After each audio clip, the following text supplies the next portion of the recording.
Assalamualaikum warahmatullahi wabarakatuh. Selamat pagi Bapak Ibu guru semuanya. Perkenalkan saya Nurlianto dari SDN 08 Sumerunduk, Kecamatan Ketemu Hilir, Kabupaten Sintang, Provinsi Kalimantan Barat. Baik, dalam video kali ini saya akan sharing sedikit mengapa kurikulum itu harus berubah ya. Jadi Bapak Ibu, kurikulum memang harus menyesuaikan ya dengan kondisi ya perkembangan zaman, karena eh, kurikulum memang sifatnya harus dinamis ya, artinya kurikulum tidak dapat digunakan secara terus-menerus ya dalam satu waktu yang lama gitu ya, karena perkembangan dunia ini terus berubah, bahkan perkembangan dunia sangat cepat sekali berubahnya. Ketika misalkan kita mempelajari sesuatu gitu kan, inovasi sesuatu hal teknologi gitu kan, saat kita belajar sesuatu ternyata perkembangan di luar sana lebih cepat berubah gitu kan, lebih banyak inovasi-inovasi yang dilahirkan saat ini. Bisa jadi kita belajar satu hal, kemudian di luar sana sudah berkembang 10 item gitu kan, 10 materi dan seterusnya. Dan itulah mengapa pentingnya kita adakan suatu yang namanya perubahan dalam kurikulum tersebut. Jadi Bapak Ibu, metode-metode yang mungkin dalam masa lalu dianggap sangat relevan gitu kan, mungkin dengan perkembangan teknologi, perkembangan dunia yang sangat cepat saat ini, eh, perlu dilakukan adanya perubahan, tambahan-tambahan, perbaikan-perbaikan, dan itulah menjadi salah satu alasan mengapa kurikulum ini perlu untuk dilakukan perubahan. Nah, mungkin juga kita pada waktu kecil ya, saat kita sekolah, mungkin dari ketika SD, SMP, SMA maupun kuliah gitu kan, kita masih ya belajar gitu kan menggunakan alat tulis seperti buku, di papan tulis menggunakan papan tulis gitu kan, ataupun ketika kita saat kuliah ya masih menggunakan disket gitu kan, yang kapasitasnya hanya kecil sekali, dan untuk komputer atau laptop itu masih hal yang langka, jadi kita ngetiknya mungkin di rental dan sebagainya. Namun sekarang seiring perkembangan waktu, hal tersebut sangat mengalami perubahan yang sangat signifikan sekali, dimana mungkin saat ini laptop bukan lagi hal yang langka gitu kan.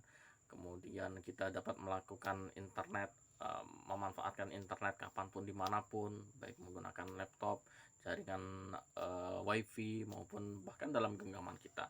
Dan kemudian kita tadi dibahas bahwa waktu itu kita menggunakan disket gitu kan. Nah, sekarang kita flash disk itu bisa bergiga-giga ya kapasitasnya, dan sekarang malah berkembang lagi yang namanya cloud ya. Jadi kita menyimpan datanya itu di awan, kita pergi kemana tidak perlu membawa perangkat ya, cukup buka akunnya, unduh data, atau kerjakan secara berkolaborasi dengan secara jarak jauh ya, tidak harus bertemu dalam satu tempat, itu juga bisa dilakukan. Dan itu adalah hanya beberapa contoh kecil dari perkembangan dunia yang sangat pesat sekali, dan itulah mengapa kita perlu untuk adanya suatu perubahan kurikulum. Jadi dengan adanya perubahan kurikulum diharapkan kita akan menyiapkan generasi ya untuk masa depan yang akan datang, dengan generasi yang visioner ya, memiliki cita-cita yang besar ya, memandang jauh ke depan. Dan seperti yang disampaikan oleh Ki Hajar Dewantara, bahwa pendidikan adalah menuntun segala kekuatan kodrat yang ada pada anak-anak, agar mereka dapat mencapai keselamatan, kebahagiaan yang setinggi-tingginya, baik sebagai manusia maupun sebagai anggota masyarakat. Dan inilah merupakan bahwa sebagai dasar ya, sebagai dasar kita perlu melakukan perubahan kurikulum. Dan perubahan kurikulum tidak hanya didasarkan oleh perkembangan dunia yang cepat itu tadi ya, dengan perkembangan teknologi yang begitu pesat itu, dan karena juga kita membutuhkan bahwa dilakukan perubahan kurikulum, adanya kemajuan teknologi, kita juga membutuhkan eh, apa namanya pendampingan ya, pendampingan kepada siswa-siswa kita ya, anak didik kita, meningkatkan iman dan takwa mereka menjadi anak-anak yang berbudi luhur seperti itu. Dan ini adalah pekerjaan tidak hanya ditanggung jawab oleh guru saja, ya.